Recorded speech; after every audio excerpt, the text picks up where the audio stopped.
70 miles west of Key West, out past the last reef where the charts go pale and the water turns a color that does not look real, there is a wall of brick standing in the open sea. 16 million bricks. A six-sided fortress so large it covers nearly an entire island, 3 stories of arched gunrooms rising straight out of turquoise water on a spit of coral sand so low and so bare that nothing grows on it and no fresh water has ever come up out of the ground. That last part is in the name itself. The Dry Tortugas. Dry. Because there is nothing there to drink. And here is the part that stops me. They did not bring a machine to build this.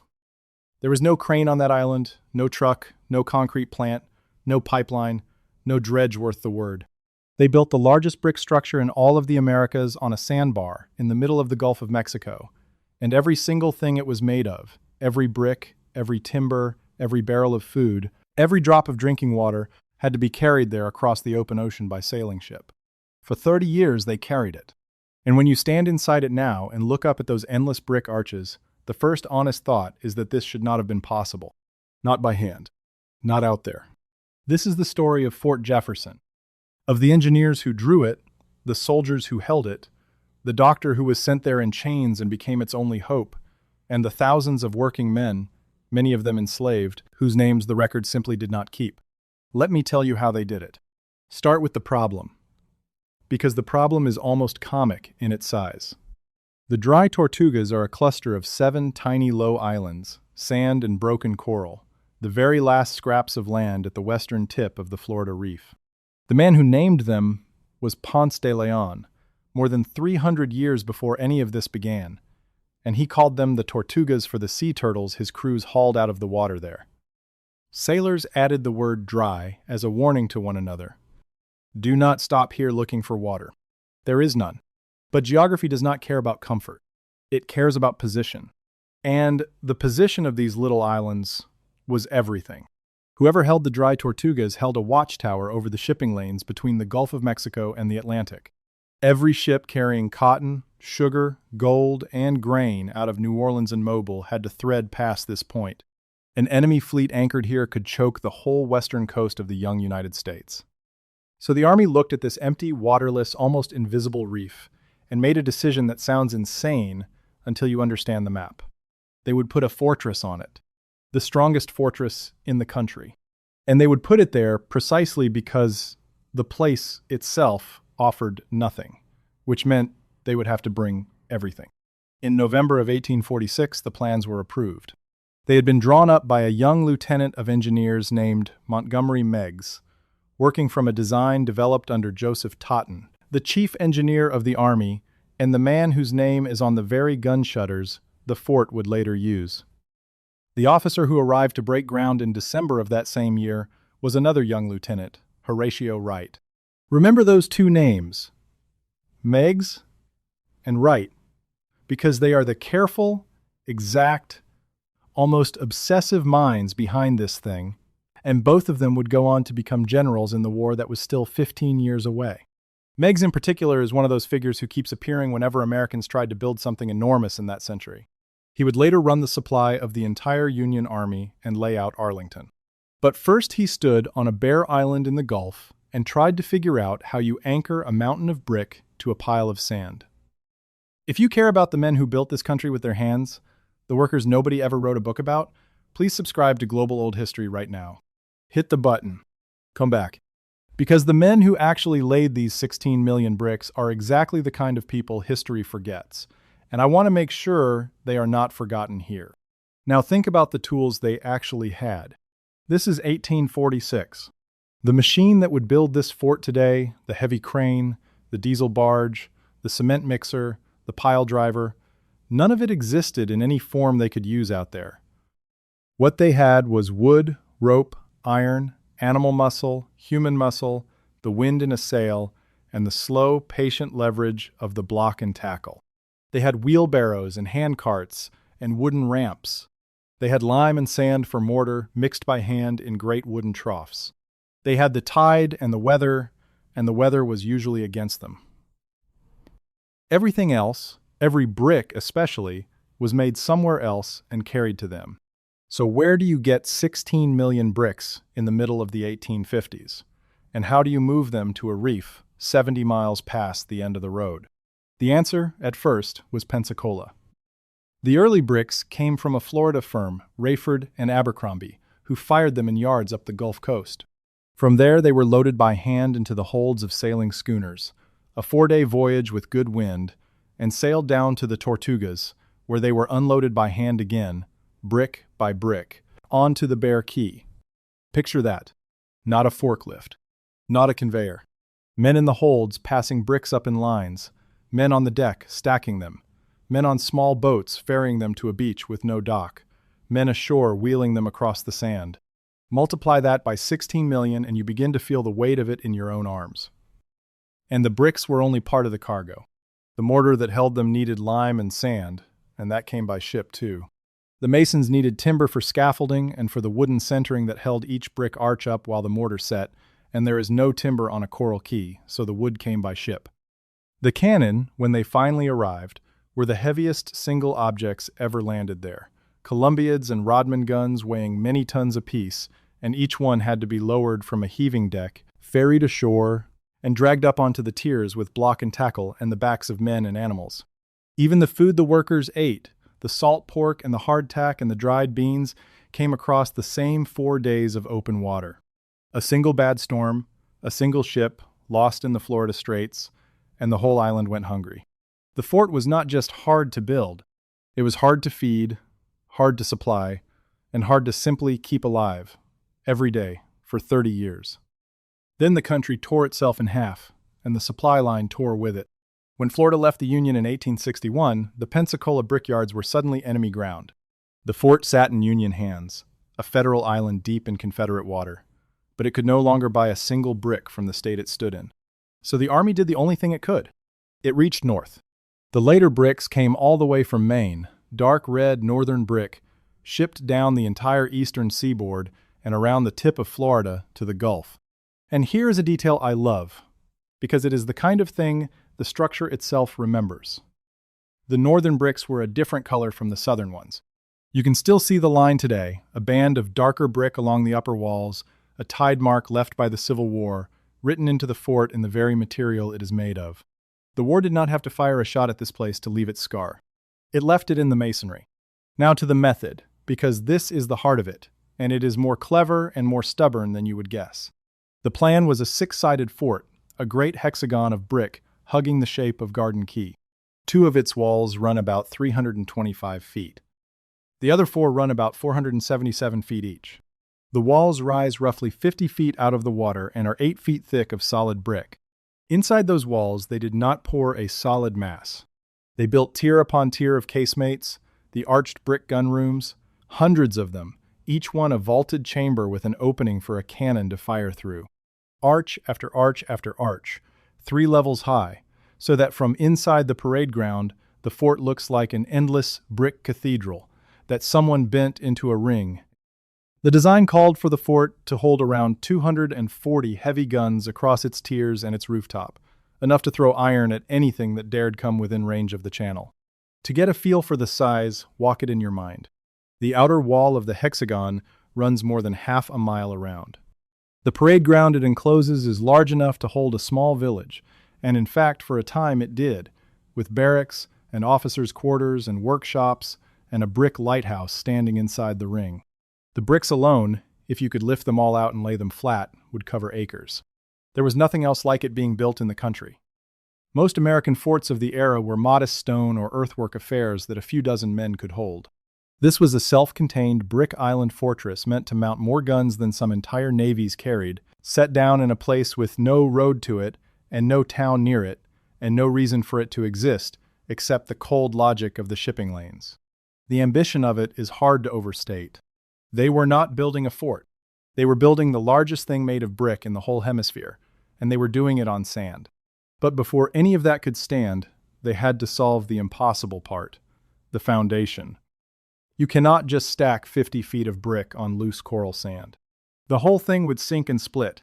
So they built the fort on a ring of foundation laid down on the coral bedrock, with a massive system of brick and concrete spreading the load, and they ringed the entire structure with a moat and a low outer wall called the counterscarp, a brick barrier standing in the sea itself to break the waves before they could chew at the foundation. Think about that. A moat. A water-filled ditch around a fort that is already surrounded by the ocean. It sounds redundant until you understand it was as much a seawall as a defense, a way to keep the relentless Gulf from undermining the base, and a barrier against any attacker trying to scale the walls from a small boat. And then there was the water. The most ingenious idea in the whole fort, and the one that broke their hearts.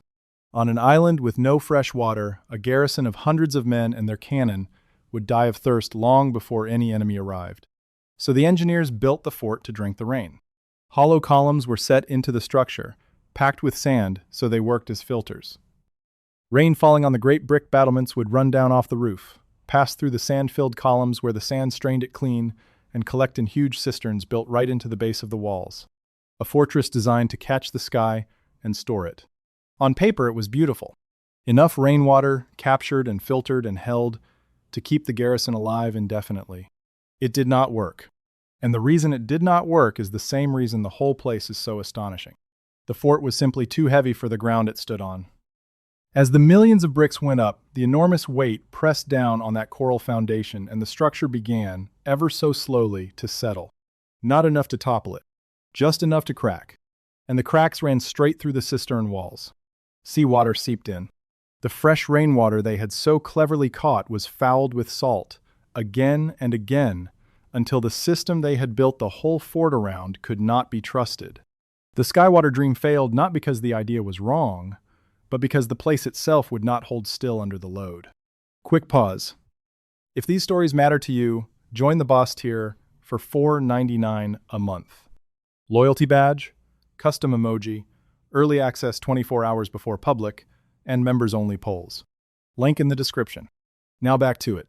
So how did the garrison drink? They fell back on the brute force of the age, on fire and iron. During the Civil War, the fort ran 2 steam condensers, boilers that took in salt water from the sea and boiled it and caught the steam and cooled it back into fresh water. Between them, they could turn out something like 7,000 gallons of drinking water a day, distilled out of the ocean by burning coal that had, of course, been shipped in by sail like everything else. Picture the chain of it.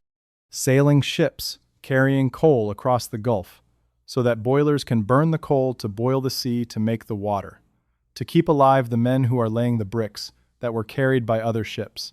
From 1,000 miles away, every single link of that chain crosses open water in a wooden hull. There is no part of Fort Jefferson that the sea did not have to carry. Now the people. Because a fort does not build itself, and this is where the record turns honest and a little ashamed. The heavy labor of Fort Jefferson, the hauling, the digging, the bricklaying, the endless mixing of mortar under the Gulf sun, was done in large part by enslaved men. The Army hired them from their owners in Key West and elsewhere in Florida, paying the owner, never the worker, for years of the hardest physical labor imaginable on one of the loneliest spots in the country. They built the casemates. They raised the walls. They laid a great share of those 16 million bricks with their own hands. The use of enslaved labor at the fort was not ended until 1863, in the middle of the war. Alongside them worked Irish immigrants, free laborers, hired masons and craftsmen, and later military prisoners by the hundreds. The masons in particular were the skilled core of the whole enterprise. Laying a brick arch is not rough work. Each casemate vault had to be raised over a wooden form, the bricks set in a precise curve, the mortar judged by eye and feel, the keystone bricks fitted so the arch would carry its own weight once the wooden centering was knocked away. Do it wrong and the arch comes down on the men below. They did it right, hundreds of times over, in heat that on a summer afternoon turns the inside of a brick fort into an oven. They worked through clouds of mosquitoes off the moat and the marshy edges of the quay. They worked with no shade but what they built, no doctor most of the time, and no way home but the next supply ship. Some of them died there of fever or accident and were buried on a neighboring sand quay, in graves the sea has long since taken back. The work went on through all of it, slow and steady, course of brick on course of brick, year after year, until a wall taller than a church stood where there had been nothing but open water and a sandbar barely clearing the tide. And here's the beat I will not skip. We know the names of the engineers. We know the names of the officers and the generals. We know in detail the names of the famous men who were later locked up here. But the men who actually built the thing, the enslaved men especially, the ones whose muscle is in every wall, are almost entirely absent from the record by name. The army wrote down how many bricks arrived. It wrote down the cost. It did not write down who carried them. So when you look up at those arches, understand that you are looking at the work of people whose individual names were never recorded, who were not paid for it, and who did not choose to be there. The fort is their monument whether anyone meant it to be or not. I think it is the least we can do to say that plainly. But first, do me a favor and subscribe. The algorithm buries old industry stories like this one unless enough people click. One click. Come back. The fort never fought a battle. Let me say that clearly, because it is one of the strange truths of the place. Those 240-odd guns, the whole reason for the 16 million bricks, were never fired in anger. Not once. By the time the upper tiers were going up and the heavy guns were being hauled into place, the world had changed underneath the design. The fort was built to stop wooden warships with stone walls. But the war that came brought iron ships and a new generation of rifled cannon that could punch through masonry in a way the old smoothbore guns never could. The thick brick walls that would have been invincible in 1846 were, by the 1860s, already half a step behind the weapons of the age. The fort was obsolete almost before it was finished, and in truth, it was never fully finished at all. The third tier was never completed across the whole structure. The full armament was never mounted. It stands today as a magnificent, unfinished answer to a question the world had stopped asking. What it became instead was a prison. A federal island, almost impossible to escape, surrounded by 70 miles of open sea full of sharks and currents. The army began sending military prisoners there, deserters and the court-martialed, and then, in the summer of 1865, it sent the 4 men who would make Fort Jefferson famous. In July of that year, a ship brought in 4 prisoners convicted in the conspiracy to murder President Abraham Lincoln. Samuel Arnold, Edmund Spangler, Michael O'Laughlin, and the one whose name the place can never shake, Dr. Samuel Mudd. Mudd was a Maryland physician who, in the dark early hours after the assassination, had set the broken leg of a stranger who turned out to be John Wilkes Booth, fleeing the scene. He always swore he had not known who the man was. The military court did not believe him. He missed a death sentence by a single vote and was sent instead to the dry Tortugas, to this brick ring in the sea, for life. Mudd hated it, and who would not? Early on, he tried to escape.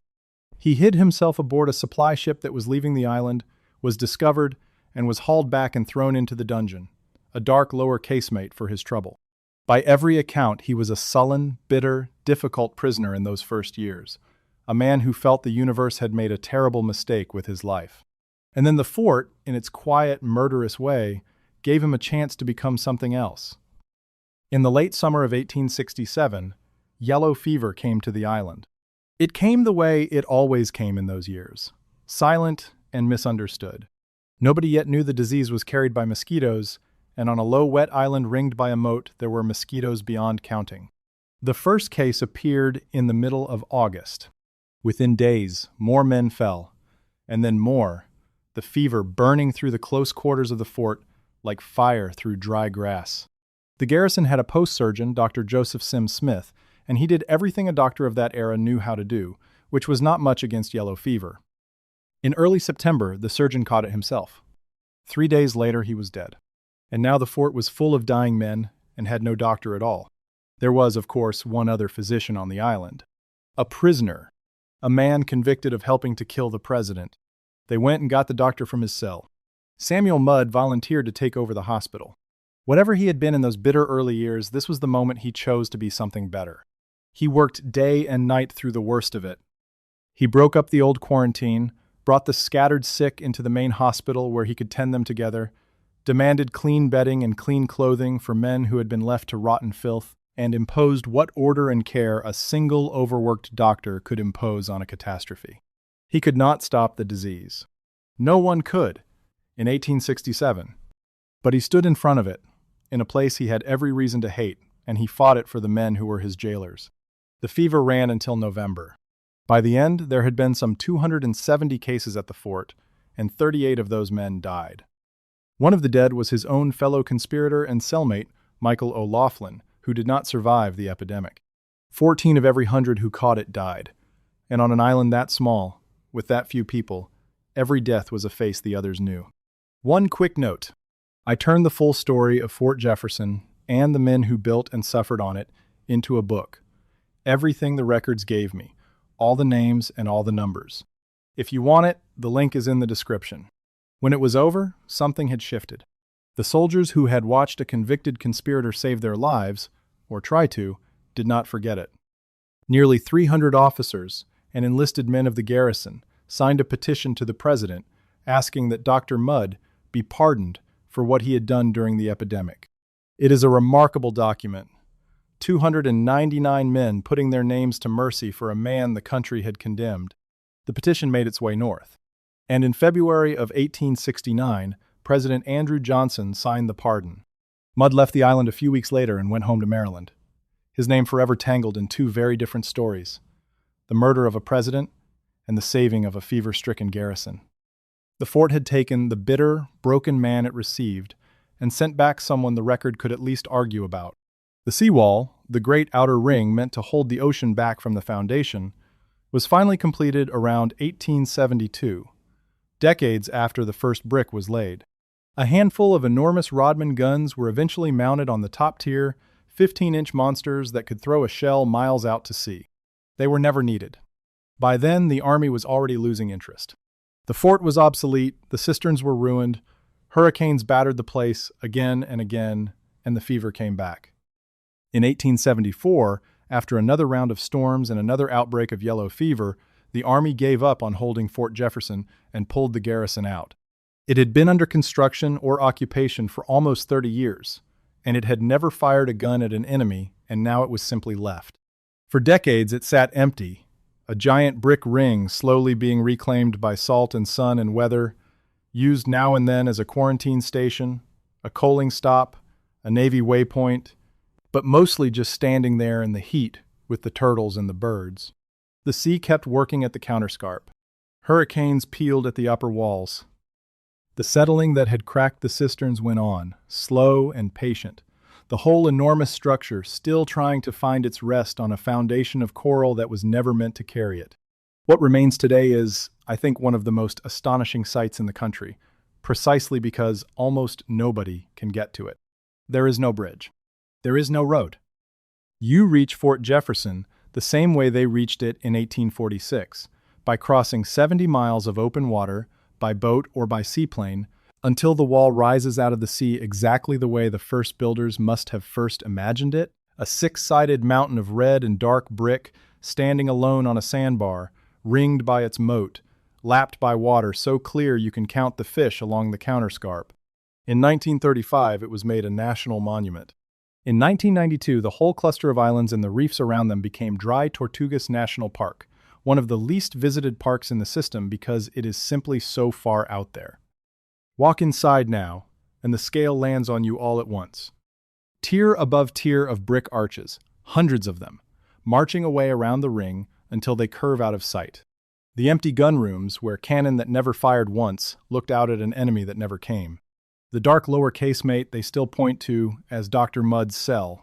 The cracked cisterns deep in the walls, still holding their failure quietly.